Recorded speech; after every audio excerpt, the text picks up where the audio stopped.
All right, welcome everyone to today. I think is the eighth class where we will be talking about the chapter 10 of The Waking the Tiger by Peter Levine. Welcome everybody.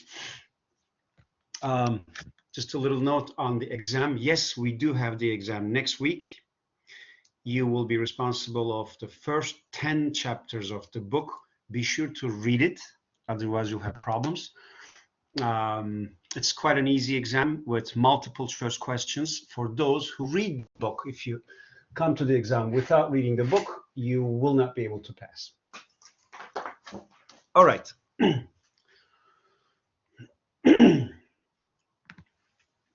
So today we will be talking about chapter 10.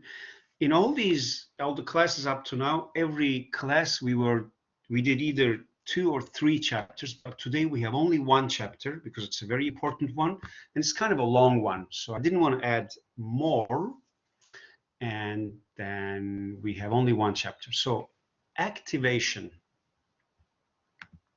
This is something that we have spoken about before, and today we will go into more detail. Now, this is the most basic tool that all the organisms use, animals and humans alike, to survive, to stay alive. That's the basic technique, right? What is activation? Activation is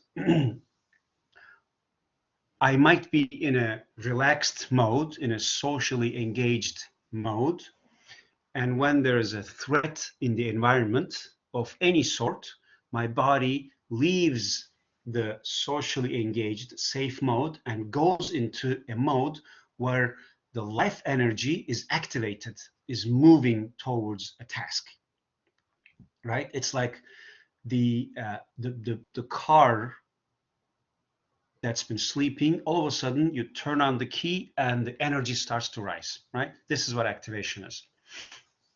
It is felt in the body very precisely. Now, I'd like you to imagine, all of you, that you are either on a very tall building and you come to the edge of the building, or you're outside in the nature in a very high cliff, in a very high, like a mountain, and you come to the edge, you look down and you see that the bottom is very deep, is very steep.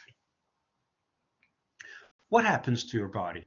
There's a very specific reaction in the body, right? There's a constriction in your throat. Your heart starts to beat faster. There is a constriction, there is like a tension in the belly, in the diaphragm, in the chest. There's usually a wave of heat that's coming from the bottom towards the top, from your body towards your head. Maybe your breath stops, right? So there's a combination of sensations. It's like a cocktail of sensations that happens inside your body. When your body feels any kind of a threat or senses any kind of a threat in the environment, last week we were talking about a novelty, any kind of a novelty, anything new in the environment, it changes mode. Some people don't like this mode at all, don't like this sensation. They want to get away from it. They want to come back to feeling relaxed and safe, right? Some people who've had experiences that were difficult previously, they want to go back to that mode because that reminds them of some kind of a pain, some kind of a hardship. I was activated before, but the activation didn't save me from a pain. So I had some pain. So the activation might be linked with pain on the inside. So it might bring some fear to certain people, right? Think of Pavlov and his dogs. There is a stimulant and then there's an experience. So if there's an activation and there's pain afterward in your previous experience, every time you get startled, you get activated, you might get some fear. So that's one type of people.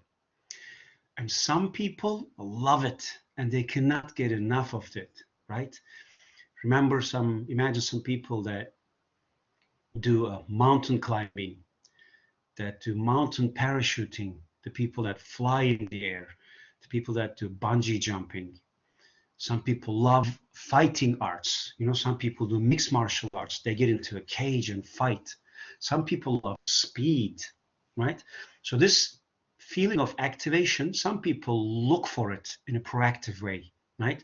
As they feel like they near a peak, they love it and they feel satisfied. They feel more alive.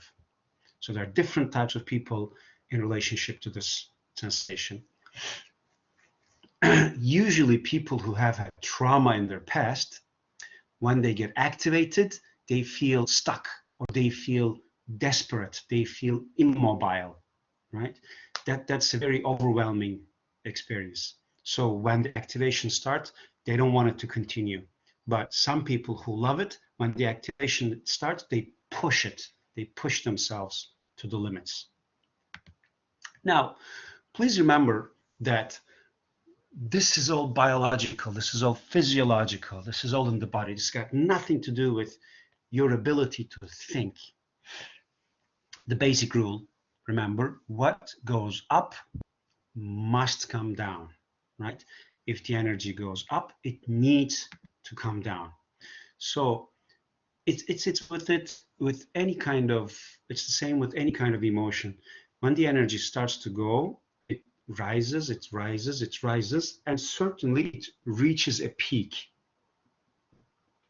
At a level of, at a scale of 0 to 100, that peak can be 100, that peak can be 30 or 50. But it's the same with any emotion. If you start to feel sad, the sadness goes up, up, up, and then it reaches a peak and it does its job, and then it will come down. The same thing with anger. You get angry, you get upset, it goes up and up and up, and it reaches a certain peak. That's when you have to process the anger, either express it or, do whatever you need to, and then it will start to come down. It's the same thing with all emotions. With trauma victims, we were talking about this last week, when the activation starts, there's a certain cycle. It goes up and it comes down. It's a natural, healthy cycle. With trauma victims, the cycle gets stopped because when it starts to go up, they feel scared, they panic, and they stop this energy somehow. They manage to stop it. And then the cycle does not get completed, right? They don't know how to trust the cycle that it will complete itself. It's an incomplete cycle. The indications of activation is twofold. The indications of activation, it's twofold. That means when you're activated, you know you're activated in two ways. One, it's physical. Two, it's mental, right? When you get activated, your heart starts to beat faster. Your heart beats faster and more intensely. It pumps more blood. There's more pressure. The pressure of the blood that goes inside the arteries goes higher. Your breathing changes.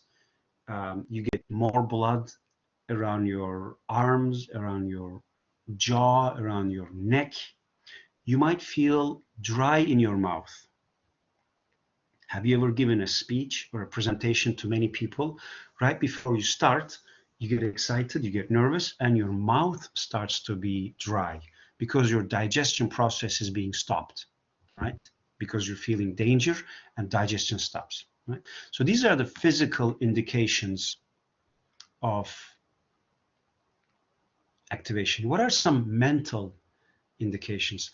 Your thoughts will speed up, right? You will start to think very fast.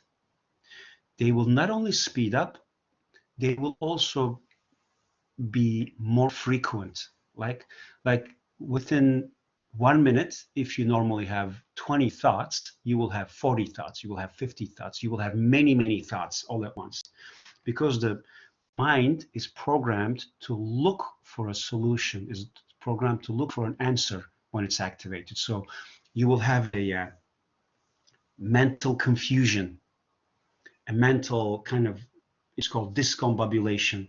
The mental process gets disorganized, right?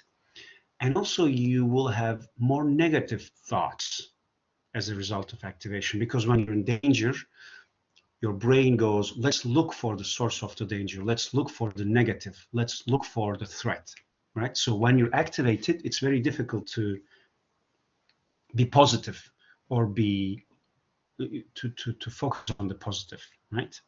Now, as psychologists, as therapists, you need to be aware of this. When the person sitting in front of you, when your client, or when your friends, or when people you know, when they start to get focused on the negative thoughts, right? When they cannot go into the positive, when they're stuck in the negative, that means their perception is becoming selective. That's selective perception. They start to focus on the negative too much, right? Now, if you allow the activation to come up, the physical, the mental, it will come into a certain peak, and then it will come down after doing its job, and you will feel relaxed. Some people feel a little shakiness, a little vibration. Some people sweat, but there's usually a relaxation of muscles and a big exhale. You know, the that comes when the energy goes up, peaks, and then comes down, and then you exhale. Oh, in Turkish we say, "Oh, dünya varmış." It's like, oh my God, that's good. It feels good. So, from that perspective, if you think about trauma, what trauma is in the past, something has happened, you have gotten activated, the energy has risen, and that it didn't come to a completion, it didn't find resolution, it got stuck there, right? So the organism keeps that energy on the inside, and today, when you encounter a new experience, that old stuck stuff, the remains of the old stuff, is interfering with today's ability to react, right? So this is actually the definition of trauma. What happened in the past still interferes with my ability to react today.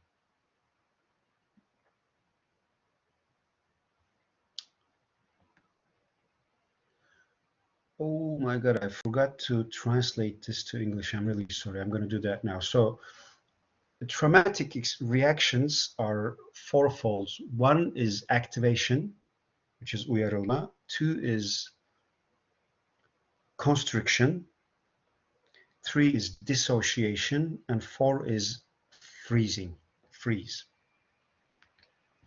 We spoke about activation. Right now, we're going to speak a little bit about stress. Right? So stress is a term that actually psychology has borrowed from physics. It's a term that we borrowed from the science of physics. Look at these animals on the left-hand side and look at their facial reactions. What do you see that's common? We have 3 mammalians and 1 reptilian, but their facial expressions show shock. This is the startle that we talked about 2 weeks ago. Startle means that's the very first reaction of activation. You stop whatever you're doing. You might be eating, you might be socializing, you might be climbing a tree. You stop, and then you look at where this novelty is, where the new thing is, where there might be danger, right?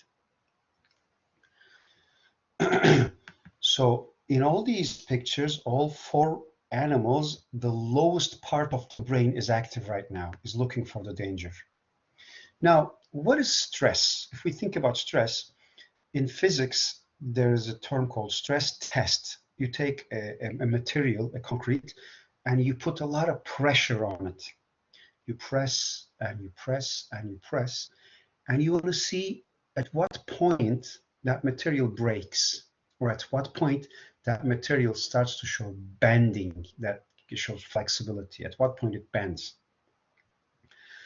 It's the same thing with living beings, humans and animals. At what point the stress gets a reaction? At what point do you break or do you bend? Right?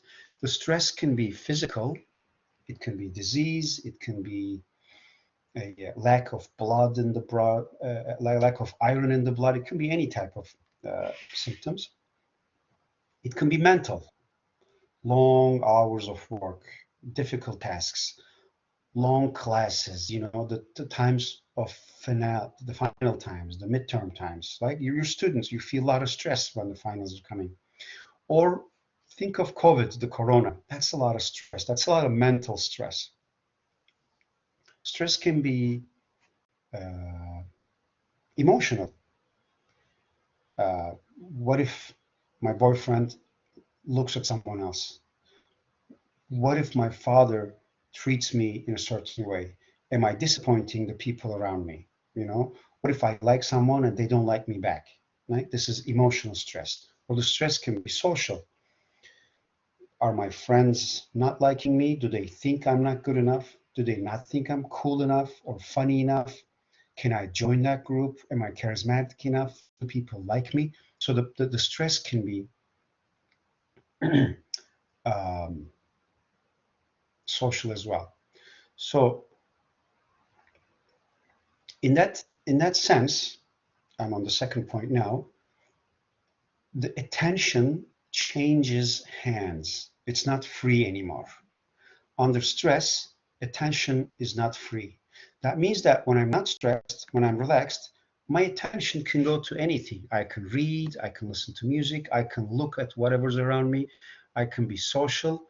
But when I'm under stress, my attention is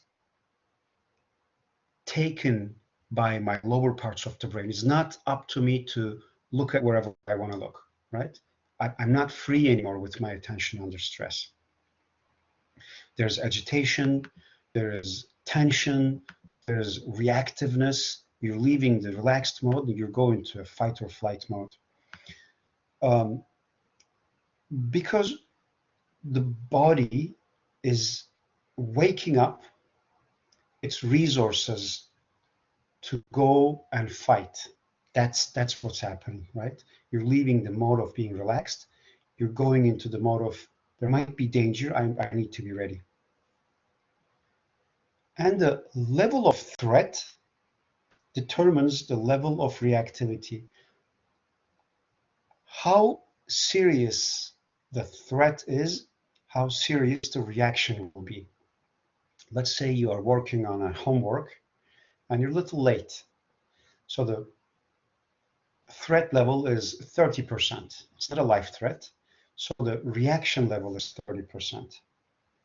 But if you're walking down the street and there's a motorbike coming towards you, then the stress level goes up to 90% because it's a real danger.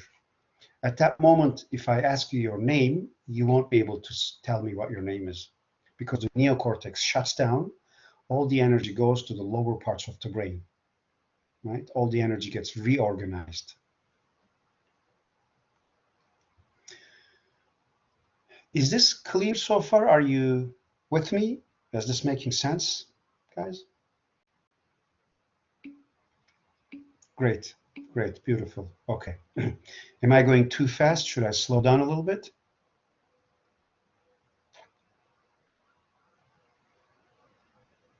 No, this is good. Okay, okay. So the next one is about constriction. Constriction is the first biological reaction, right? Like I was saying, the resources of my body are now changing. When my nervous system realizes that I'm in danger, it constricts things, it tenses things, it tightens things, right? Things get more hard. If you think of this in a physiological way, you have blood arteries, you have veins that carry blood inside your body, right? They start from your heart and they go all the way through your body. They go to your organs, they go to your digestive systems, they go to your arms and legs and brain, right? So These veins, these arteries, when you are relaxed, when you are just listening to me right now, you don't have much to worry about, they are loose. They are relaxed as well because they carry a certain amount of blood and they don't have to be tight. So they're relaxed. And this is how we are supposed to be. When you start to get under stress, all these structures, they start to get tighter. They start to get harder. They constrict, right? In that picture, if you look at the left, the normal, and if you look at the right, it's constricted, right? So when it gets constricted because my heart beats faster and it pumps more blood inside these arteries. It pumps it with more pressure. So the arteries need to get tighter to be able to support this pressure to carry the blood. This is what's called high tension, high blood pressure, right? In Turkish, it's yüksek tansiyon. And a lot of people, usually in their older parts of their life, they have problems of high blood pressure. They go to the doctors and they get medication, right? What it is the blood is pumping with more pressure to the parts of your body that needs it in if you need to fight or flee, to your throat, to your jaw, to your hands, to your arms, to your back, right? It leaves the relaxed mode, it goes into the fight mode. And my structures need to be harder. And you know what? I want it that way. If I'm in danger, I want my body and all the structures to be hard and tense and tight. If I'm crossing the street and if there's a car coming towards me, yes, I want everything in my body to be hard. If a dog comes towards me, I need my blood to pump very fast. I need all my muscles filled with blood, all my arteries tight and tense, just so that I can jump faster, so that I can run faster, so that I can climb a tree if I need to. I can kick the dog. I can kick the car if I need to. I need everything tight in my body. This is healthy. This is good. But when the danger is gone, I want my body to relax, my muscles to let go of the blood, my blood to flow slowly, calmly again. I want my arteries, my veins to relax because there's not much pressure needed anymore. I want my heart to calm down, right? This is how it's supposed to be. So real threat, constriction, body does its job, threat is gone, relaxation, right? You understand? But now, in the era that we live in a very, very complex era. I put something in Instagram and Aisha writes something bad to my post, something that's demeaning to me, something that will ruin my reputation. She writes something stupid and I look and 250 people have seen it. That's a threat. That's a social threat. I don't need my blood to flow faster. I don't need my whole body to be constricted. But remember, guys, this is a very old technology. It's not up to me to regulate it. My reptilian brain regulates it. So when there's a social threat that does not need any physical reaction, that doesn't need, fight or flight, and the threat stays for a long time. I get in a fight with my girlfriend, and we were in a bad emotional situation, and that stays for the whole day and for whole night and the next day and 2 more days, and my body stays activated. My body stays constricted, tense, tight for hours, for days, for weeks, sometimes for months. It doesn't go away. I go to sleep, it's still tight. Remember we were talking about TMJ last week, that some people they lock their jaws when they sleep. There's so much tension in their bodies that their teeth grind and they have problems with their teeth, with their jaws. So this happens and then we have problems. This happens and then my body is not using its resources in the most efficient way, right? And again, this is what trauma is. Again, the same example, if I've been cheated on in my last relationship, I'm getting into a new relationship and I'm scared of being cheated on, right? If I haven't been accepted by other people most of my life, I get into a new group, I get into a new class, I get into a new job, and I'm constantly tense. My blood is going through constricted veins. Everything is tense. And this will create problems. This will create problems, right? So it's a biological reaction. And there are two, again, like I was saying, there are two manifestations of it, physical and mental. Physical constriction, I think I talked about this in great detail, blood circulation, breath, arteries, muscles, hormonal changes. And then there's the mental constriction. There's the mental constriction. Have you guys read the book and the 10th chapter? Who has read the 10th chapter, please? There's an example there of people going for a walk in the mountain, right? All right, no one's read the 10th chapter yet. We'll be sure to read it before the exam. So in the example, guys, it says that there are people who go on a walk in the nature, in the mountain, and they're looking at the beauty of the mountain. They're listening to the birds singing. They're feeling the wind in their skin. They're really enjoying it. There are flowers that they can sense. They can smell the flowers. They can look at the different colors of the flowers. They're in their relaxed mode. All of a sudden, a snake jumps on the road and goes really fast, crosses the road in front of them. And they all see that. They all see the snake. In that very moment, no one is enjoying the mountain. No one is seeing the trees. No one is seeing the flowers or feeling the breeze. At that moment, you ask them a question they cannot even answer because they're constricted. They're tight. They're tense, right? They're caught in a fight or flight mode.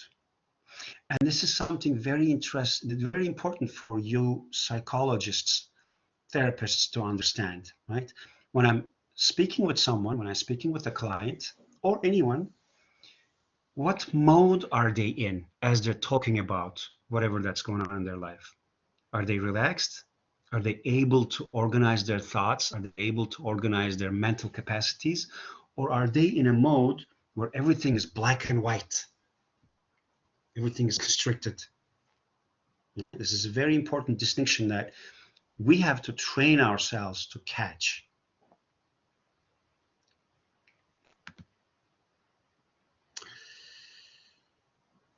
Ooh, this is again, I forgot to translate this. I'm really sorry. It says daralma sonucunda enerjinin yükselmesi ve değişen kapasitenin artması. That means in English, as a result of this constriction, our energy rises and our physical capacity goes up.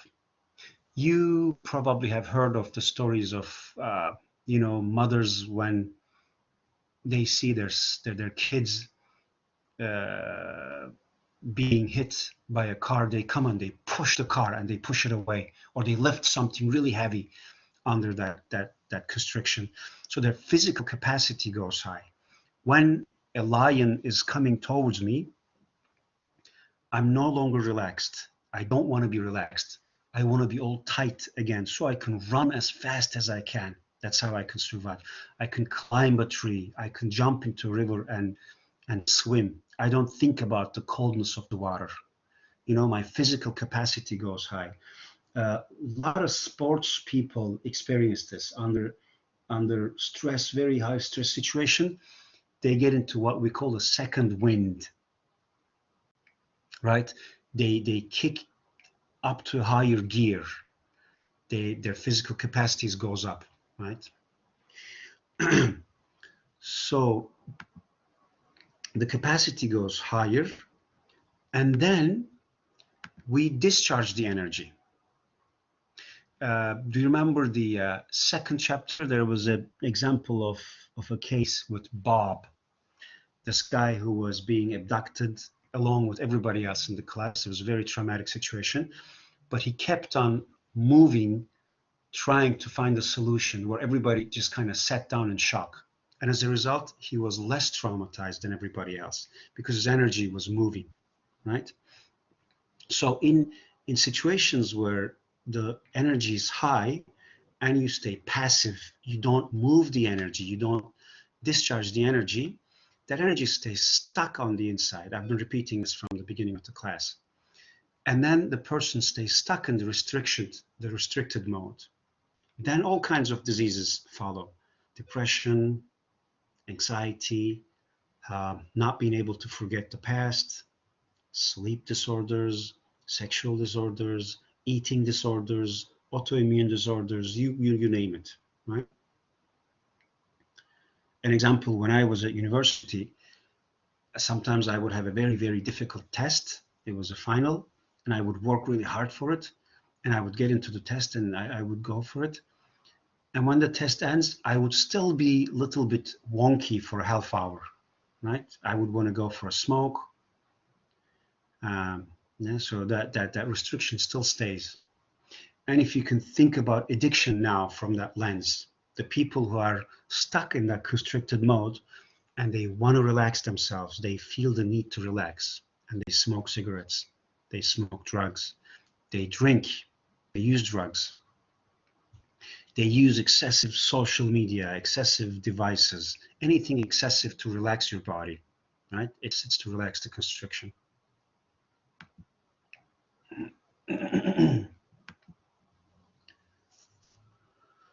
So what happens if the restriction starts, but it fails to rescue us and we get hurt? Now that is trauma. If I get activated, I get restricted, and I do whatever I can, but I cannot save myself. You know, the car hits me, the dog bites me, you know, the enemy shoots me, or I get beaten. That's when you will feel trauma afterwards, because the next time you get restricted, you cannot trust that instinct that comes with fear, that comes with different added on sensations in the body. So that's what trauma is.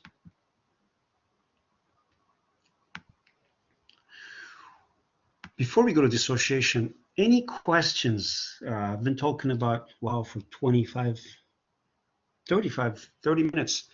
Any questions? Anything you guys would like to share? Anything you'd like to say? Is this making sense to you? Can you understand this from your life experiences as well? Jaylan has no questions.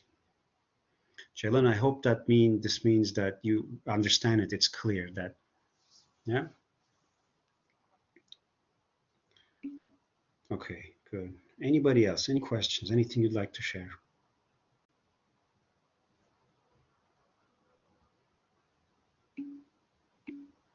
Good, good. So this is clear, so you can follow it. Great, great. It's not too much. Okay.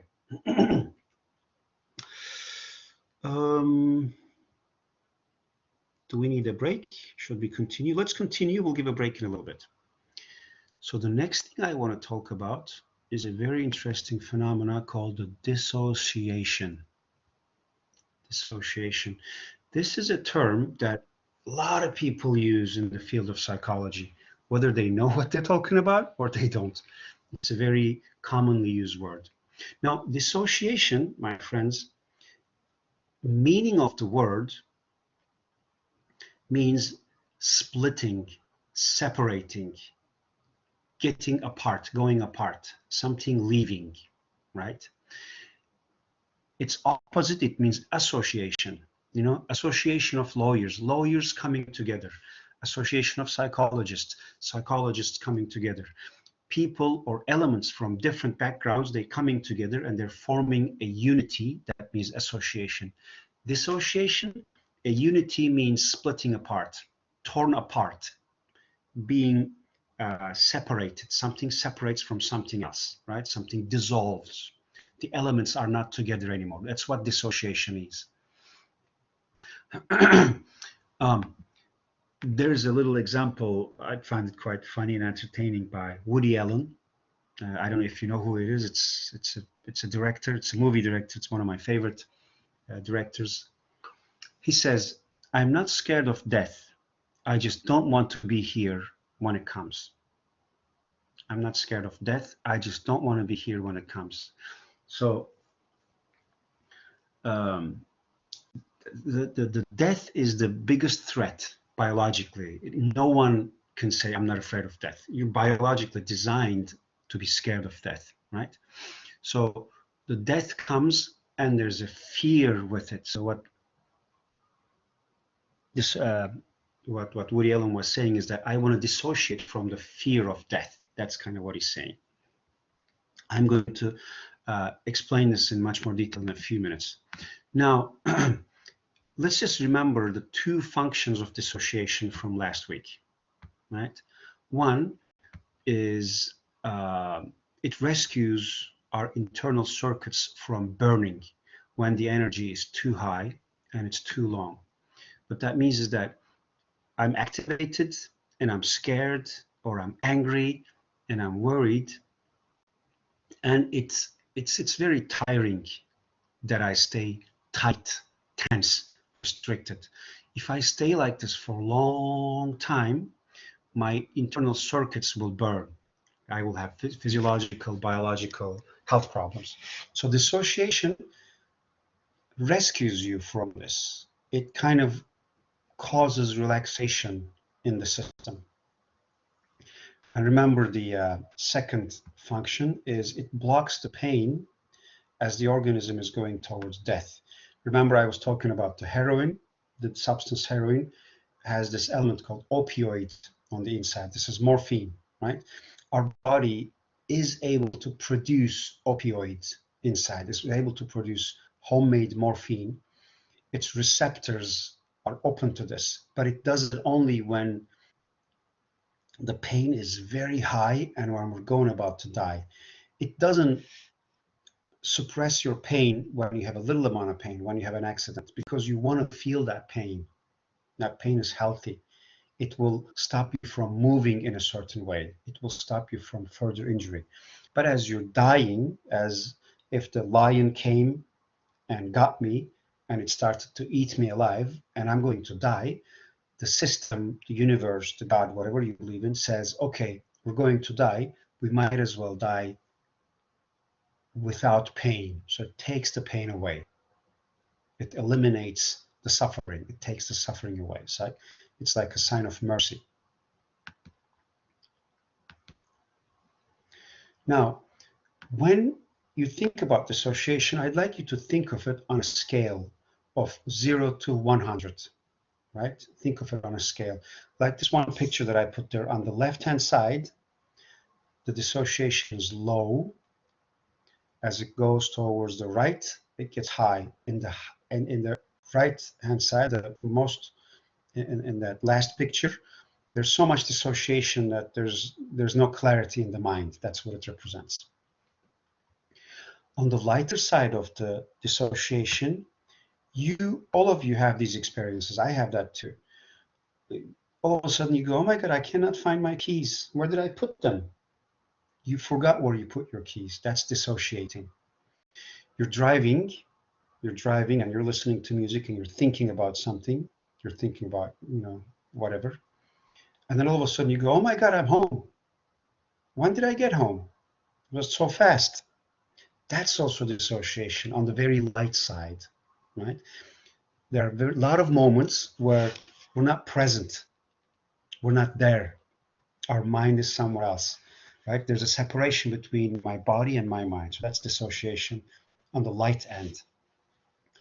On the heavier end of things, there are examples of people that don't remember anything from their incidents, right? The energy is so split that there's a separation. Oh, I don't remember being there. I don't remember this incident, right? The psychiatrists, they diagnose with split personality, with multiple personality. Because the energy was so high at some point, I had to leave. I had to be somewhere else. It's like the more intense version of dissociation. the There's a break in awareness. There's a break in presence, right?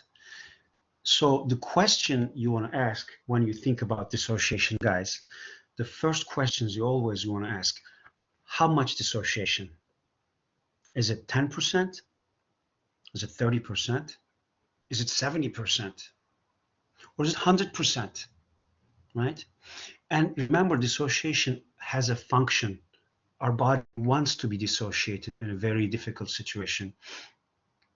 When people are going through rape, they're going through serious beatings. When soldiers in war, they are being shot at by other people. When there's a very serious injury in an accident, when there are people getting tortured, the body does not want to live the experience. The body wants to leave. They don't want to be here. So that's when you hear expressions like, oh my God, this was happening to me, and I left my body, and I was in the other corner of the body watching being tortured. I was being raped. It felt like I left my body, and I was watching myself from the ceiling high, and I was feeling very sad.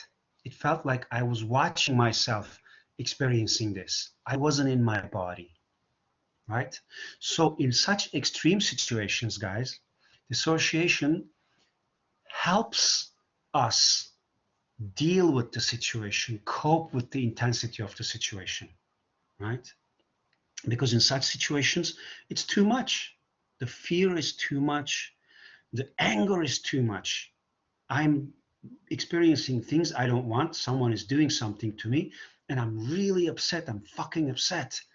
And it's too much. I cannot feel it because I cannot do anything about it, right? In a desperate situation where I don't have a way to defend myself, dissociation is the only way to stay alive, to stay sane. Because that energy that would get released, it's scary. Or I heard expression like this when I was at the sea. I was drowning. I was flailing my arms and my arms and my legs. I couldn't rescue. I was going down. I felt like I was watching myself from far away, like it was too much. And then someone came and rescued me. But that's what dissociation is. That's what dissociation does. Right?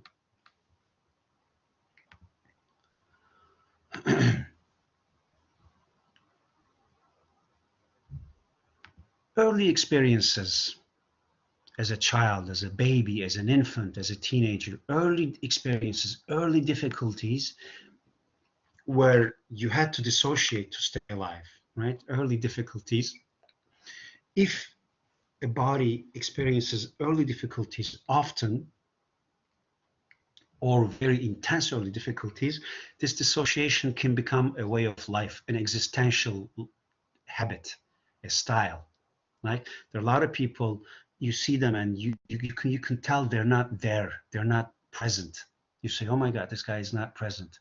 Not so this can be something of a lifestyle. It can be a permanent way of being. No one chooses to be spaced out like this. It's not. No one sits down and thinks, okay, I'm going to be spaced out. I'm going to dissociate.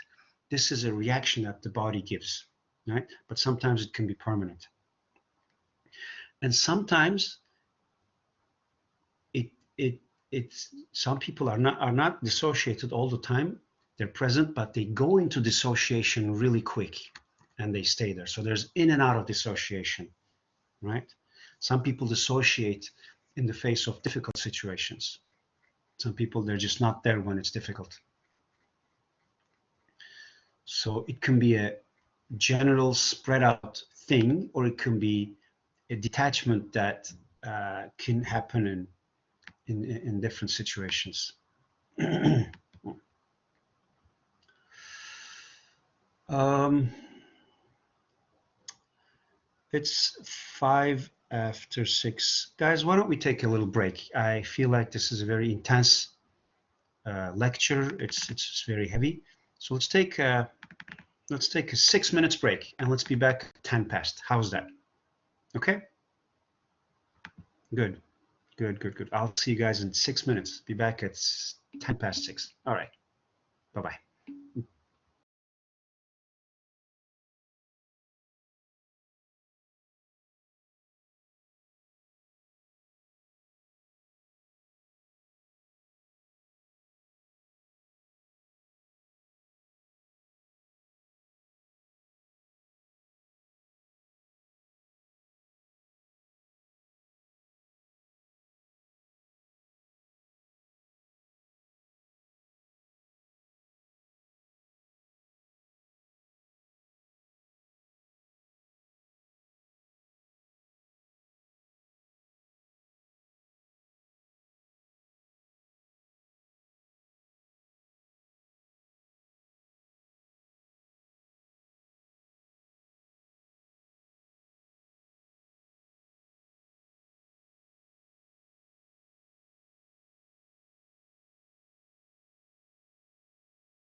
All right, welcome back.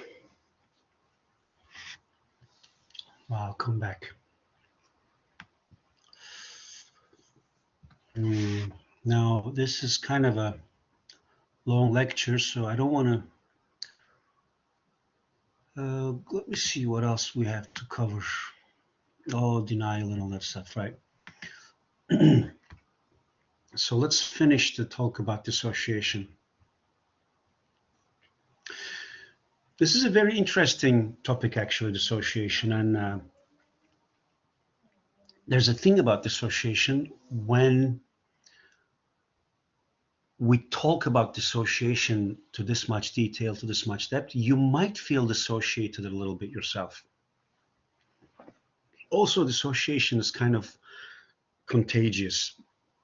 When you are with someone and they dissociate, there's a chance that you will start to dissociate a little bit too. It happens to me a lot of times in the session room.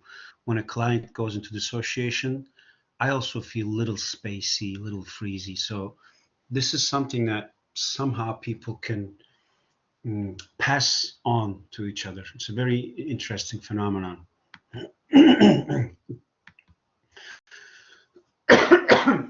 Now, again, it's your presence, your awareness, awareness of your own sensations. It stops being there. It's not continuous anymore, and you're out. And in therapy, in psychology, dissociation is is a very sensitive subject. When I see that someone is dissociated, I don't try to bring them down in a harsh way. This is a mistake that a lot of psychologists do. You know, they snap their fingers and they want the person to come back. No, if you are dissociated, that means that there's a need in your body for this dissociation, right? Something is too much, and a part of you is trying to protect you. So dissociation is like a breathing space. It's like a place where you need to relax. So when I see someone dissociating, I allow them to be there as long as they need to be. And I let them know that I'm here and that you can stay dissociated as long as you need to, and you come back whenever you want to. I'm here to support you, right? Because some people also have been judged and criticized for being dissociated. We have to understand that.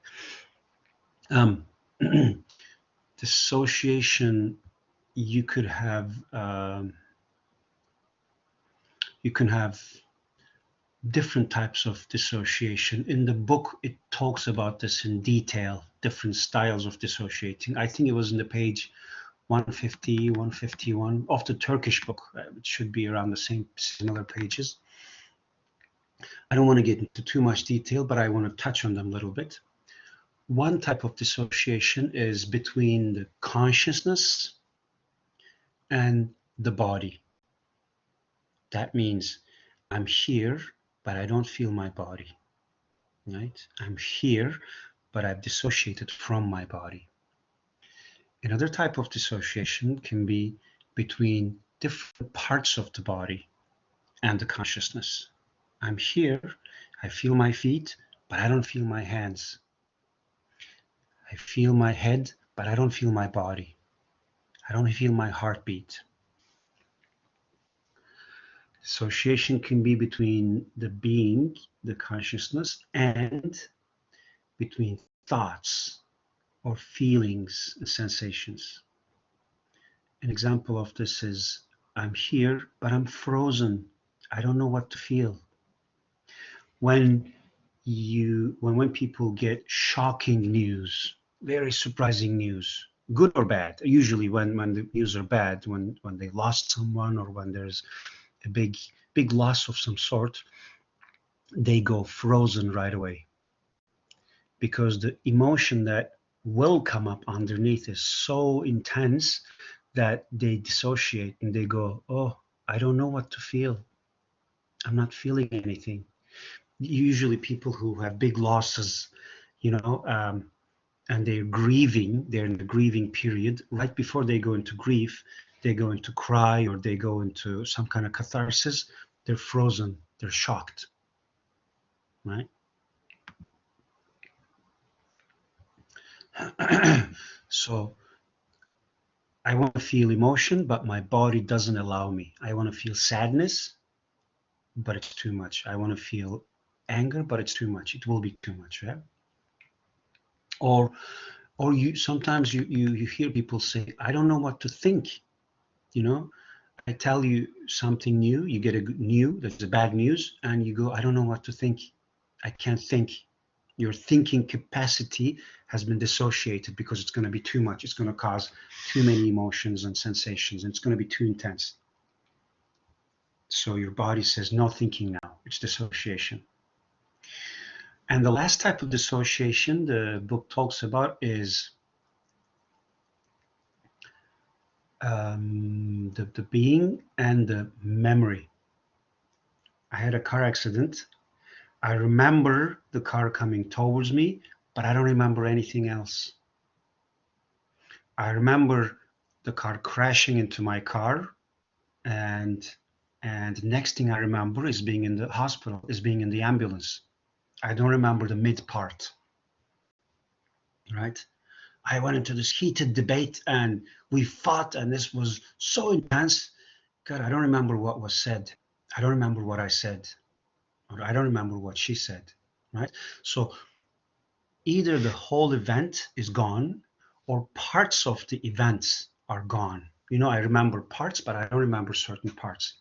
Yeah, this is when we talk about fragmented memory. The memory is not a whole, is fragmented. And part of the healing goes through putting the pieces together again to make things whole again. Right? So these are different types of um, dissociations. There used to be an association of elements, of parts, but now they're dissociated, they're not together. Now, the last thing I want to talk about dissociation is anchors. Anchors, you know what anchors are? When you're on a boat trip, the boat is on the sea, it sails, it goes, and then you stop somewhere, but the boat will be moving with the waves. So there's this big piece of metal that looks like a trident, that looks like a fork, like a bent fork, that big piece of metal that the captain puts down in the sea. The anchor goes down and gets stuck in the bottom, in the earth, so that the boat doesn't move. You know what I'm talking about? So in dissociation, there are always some types of anchors. Let's say I'm with you and you're dissociated. I will ask you, what parts of anchors do you have? Are you dissociated from being here, but can you still hear my voice? My voice can be an anchor. You're dissociated, but can you still feel your body on the chair? I feel dissociated, but yes, I feel my feet on the ground. Oh, great. Stay dissociated. I'm here. That's fine. Your dissociation is welcome here. Just keep feeling your legs, just with the part of your being. Be dissociated, but keep feeling your legs. Do you still feel your feet? Do you feel your shoes? Do you feel the bottom part of your feet? Right? That keeps you grounded in the reality, a little anchor. You are dissociated, but your eyes are open without forcing yourself. What do you see? Do you see anything specific? Do you see just everything in general, but no details? This could be an anchor too. What do you hear? What do you sense? What do you see? One sensation can be present while everything else can be dissociated, right? Again, there's on a personal note, I want to remind you that the style of psychology that I understand, that I perceive, that I practice is a non-diagnostical one, a friendly one, right? We don't need to diagnose everything. The book of diagnosis is way too big. There are some dozens of, maybe pretty close to hundreds of diagnoses about dissociation. This disorder, that disorder, dissociative disorder. Not everything is a disorder, right? People have difficult experiences. Their nervous system says it's too much. I'm going to check out a little bit. I don't want to be here. This is completely normal. This is completely healthy, right? So, as psychologists, let's start thinking about stopping to diagnose everything, especially about dissociation. It's not a weird phenomena. It's not a disease. It's not a sickness. It's not that something is wrong with that person. There's no problem. No, there is a need for dissociation to rescue you from the intensity of the emotion, right? That's how I'd like you to start thinking about dissociating.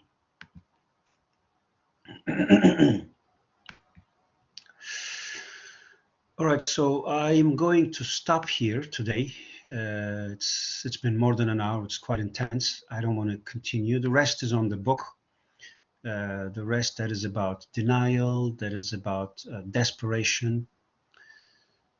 So yeah, today I think this is good enough. So, oh, we only have 13 people left. Oh, Nadia is here as well. Lovely Nadia is with us. Any questions, including you, Nadia? If you have any questions, please feel free to ask. Any questions, because we have a test next week. Anything that you don't understand, anything that you want more clarification about, or anything that you'd like to share, let's have an open space for 5-10 minutes to talk about things.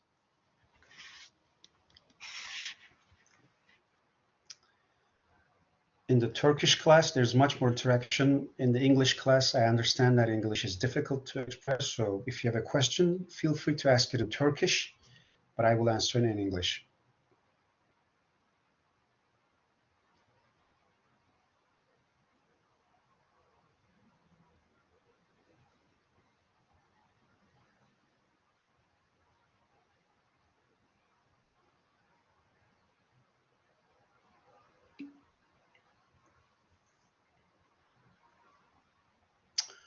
Okay, Yağmur has a question, but she doesn't have a connection.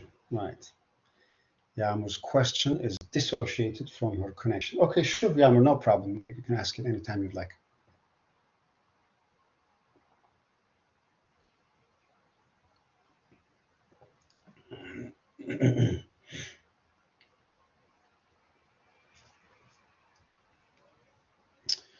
No questions?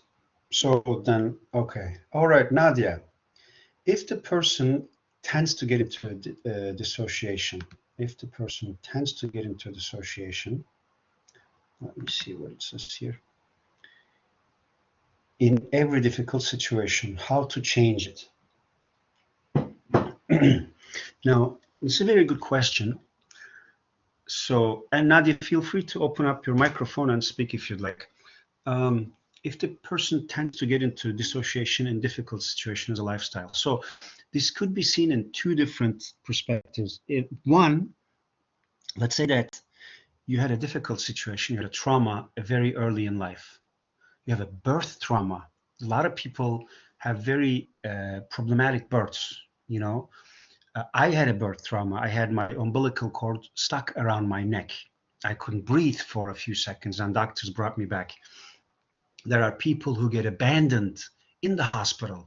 There are people whose doctors don't allow their mothers to see them when they're born. Like these are very, very, very difficult situations to experience for a little baby.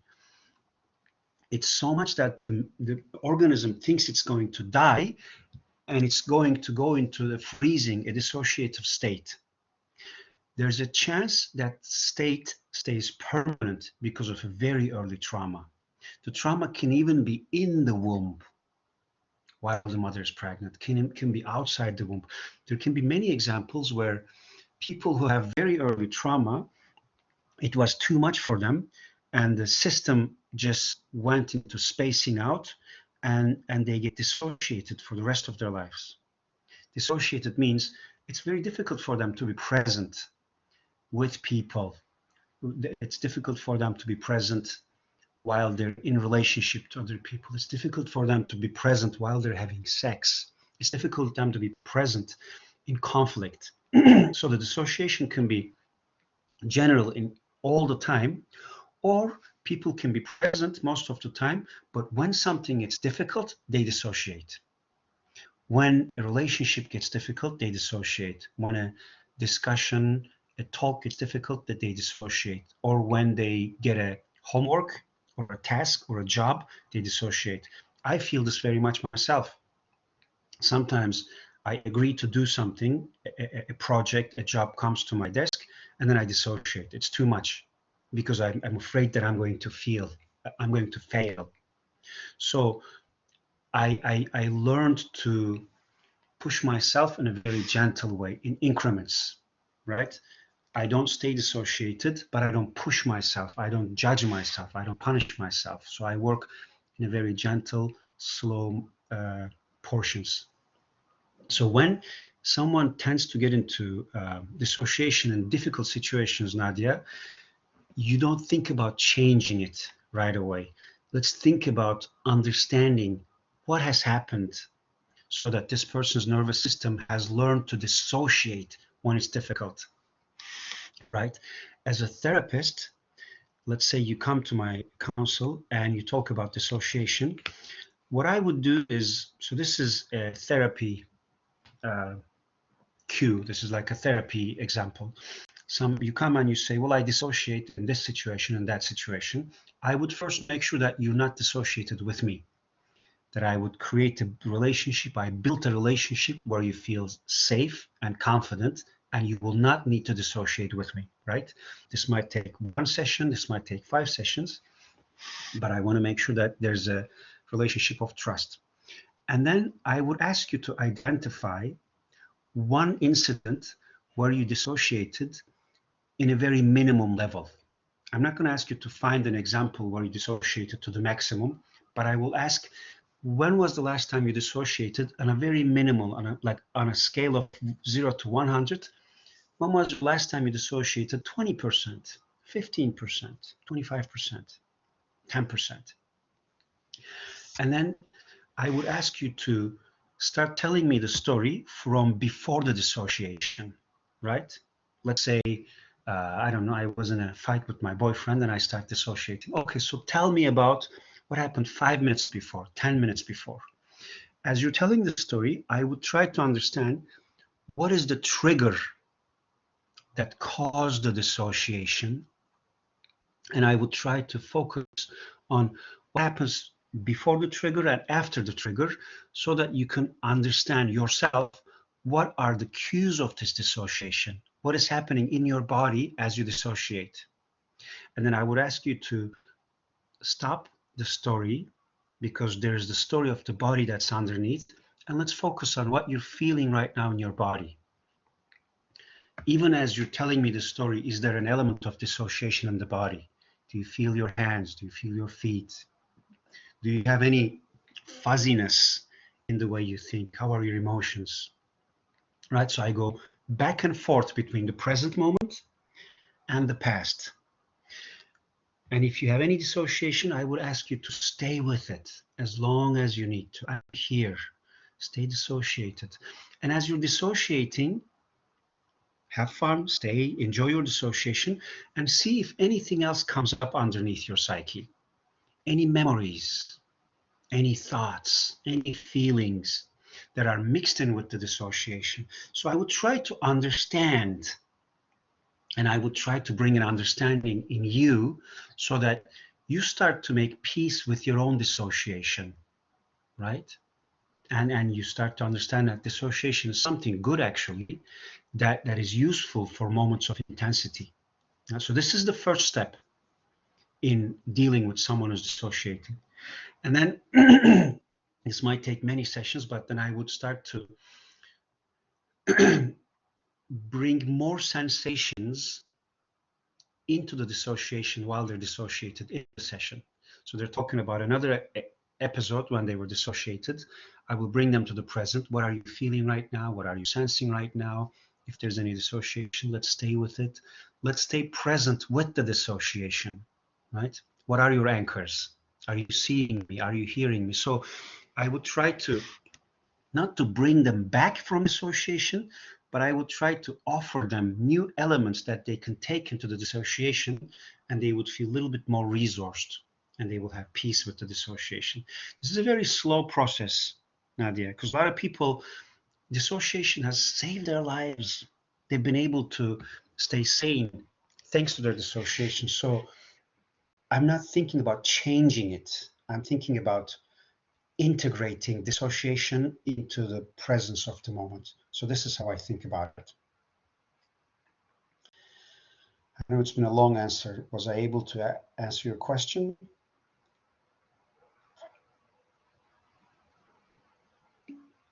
Great, beautiful. All right, sweet. Can dissociation occur without any trigger? Yes, Fatiha, it can. Yeah, there could be a level of dissociation present at all times. At all times.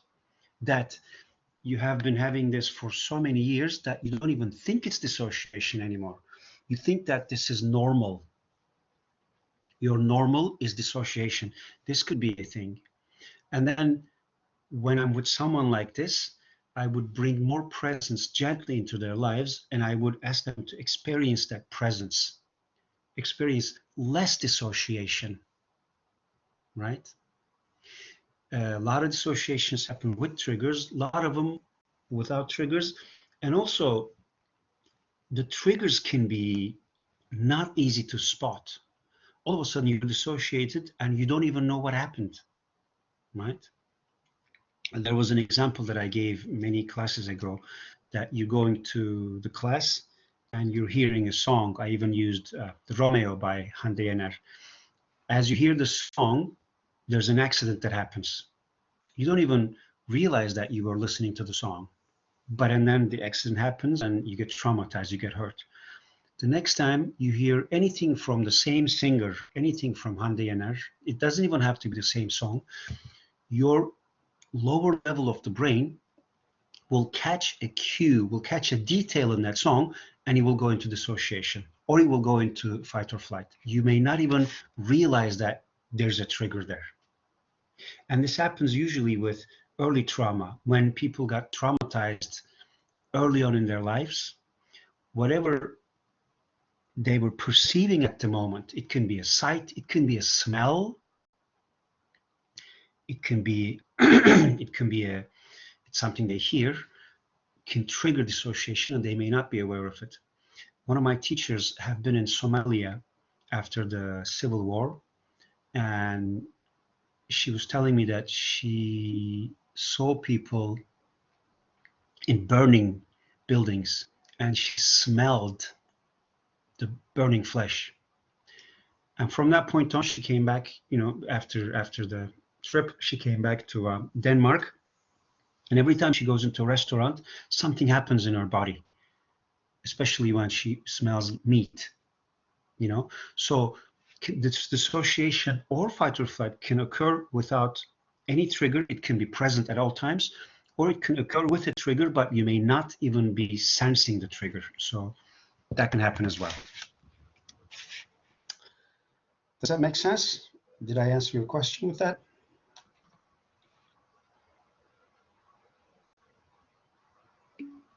Great, good.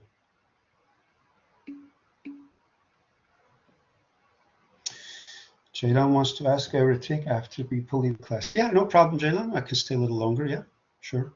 You're welcome, Elif. All right, guys. So if no more questions, I'm going to stop the recording. And for those who are listening to the class and recording, please be sure to read all 10 chapters. If you read the book, it's an easy test. If you don't read the book, that won't be easy. All right. You're very welcome, Nadia. I'm stopping the recording. And I want to ask a question in Turkish. Because I also teach this class in Turkish, and there's a lot more interactions and questions, and this class seems to be not very active. I'm wondering if because of the English. Arkadaşlar, Türkçe dersi anlatırken bir öğrenciler çok sorular soruyorlar. Daha interaktif bir şey oluyor. Burada biraz İngilizce soru sormak mı zor geliyor? Benim İngilizcem mi zor geliyor? Biraz bana bir feedback verirseniz çok sevinirim. Yani net mi anlattığım şeyler anlayabiliyor musunuz? Daha mı yavaş anlatayım? Daha mı hafif gidelim? Biraz feedback verebilir misiniz bana?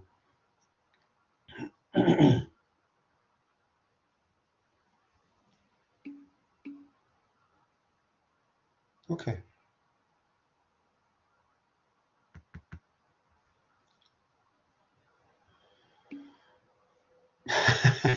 Anladım Ceylan. Tamam. Peki olsun. Gene de sorunuz olursa Türkçe sorun, ben İngilizce cevap veririm ya da kaydı kapattıktan sonra Türkçe'de cevap verebilirim.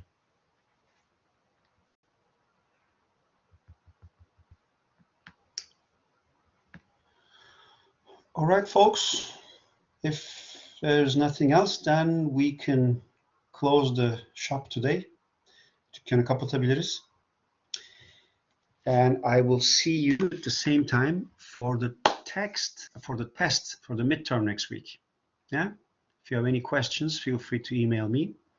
I'm going to stay a few more minutes to speak with Ceylan for questions. Elif is asking, is the test online? Yes, it is online. In the same way, you come to class, either myself or my assistant will be here to start the test. It's going to be about half an hour or 40 minutes or so, from 5:15 to 5:45 or so, more or less.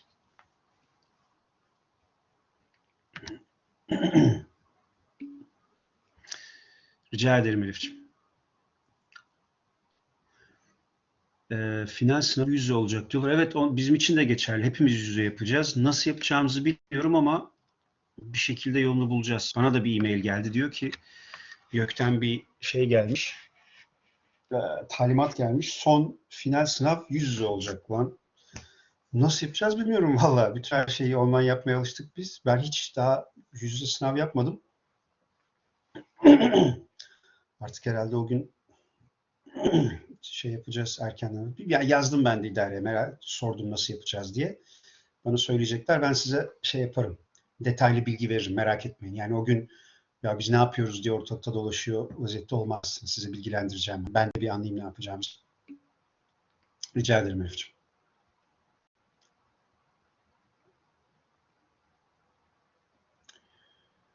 Peki arkadaşlar, hadi görüşmek üzere o zaman.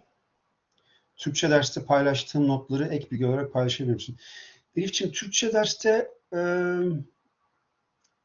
ilk 4 dersin notlarını sadece paylaştım arkadaşlarla. Onları da tercümesini sizinle paylaştım. Ama kitabı okumaya başladıktan sonra ders notu oluşturmadım artık. O sadece kitabın, yani kitabı okuyorsunuz, ders kitap zaten. İlk 4 dersin notlarını istersen tabii ki seve seve paylaşırım, sıkıntı yok.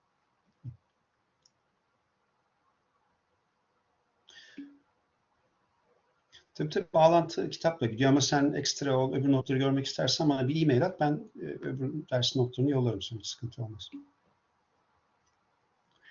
Yok, aynı onlarla ek şeyde gidiyoruz yani. Hatta bugünkü şeyde gördüğünüz slaytlarda Türkçeden tercüme ederken bazı sayfaları eksik yaptım. Yani aynı slaytların birebir Türkçesini, aynı dersi onlar da görüyorlar. Fakat işte dediğim gibi Türkçe daha kolay olduğu için daha çok şey oluyor orada. Soru cevap, daha çok şey paylaşıyorlar. Deneyimlerinden bahsediyorlar. Ben daha çok konuşuyorum. Sizde biraz daha İngilizceden dolayı yavaş oluyor.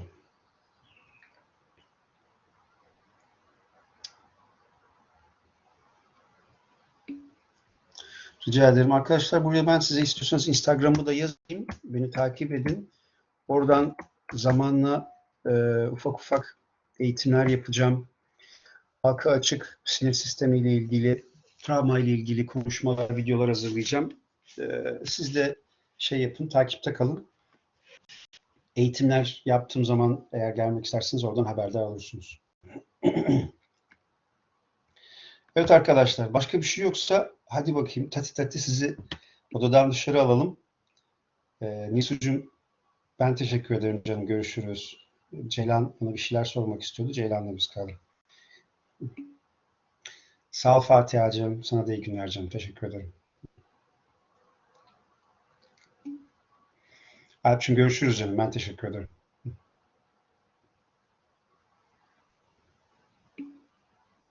Elif'ciğim rica ederim. Görüşmek üzere.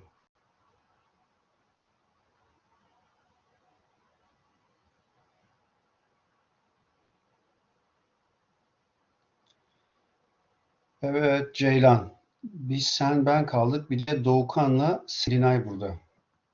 Sen yalnız kalmak istiyordun. Onları bakalım çıkartabiliyor muyuz? Hocam kalsalar da çok sıkıntı değil de merhaba öncelikle hocam nasılsınız? Merhaba canım. İyiyim. Teşekkür ederim. Sağ ol. Sen nasılsın? Ben deyim. Umarım iyileşmişsinizdir ve Türkiye'ye dönmüşsünüzdür. Ya dönemedim tatlım ya. Vallahi dönemedim. Ben İrlanda'ya gelmiştim bir eğitim için. Evet hocam. Ondan sonra burada kaptım. Bende aşı yok yani çift aşı yok. Uçağa binebilmemin tek şartı PCR negatif istiyorlar. Ulan PCR'da bir türlü negatif çıkmıyor. Bu meret aylarca kalıyormuş bazen vücutta. Yani bir sürü insan 5-6 hafta boyunca PCR pozitif çıkıyor diyor. 3 tane PCR yaptırdım. Hepsini pozitif çıktı.